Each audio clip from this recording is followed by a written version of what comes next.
Isidumbu sikaMondli Majola satholwa sekuphele insuku eshonile.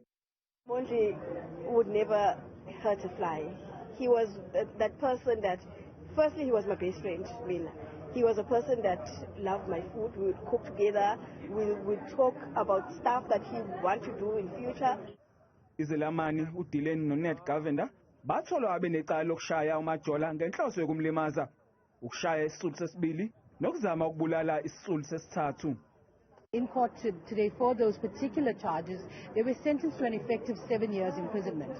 The court also found them unfit to possess a firearm, and their application for leave to appeal against the conviction was refused by the court. Inkantolo yathola ukuthi Izelamani azinakho ukuyisola ngesenzo sazo. Amaqembu ezombusazwe wona abefuna bagwetshwe kakhulu kunalokho abakutholile. It was based on racial lines. We're hoping that maybe it's going to be a long jail sentence, since a number of people were wandering around, minding their own business. Umndeni wakwaMajola usuyaqhubeka nempilo yize kusenzima.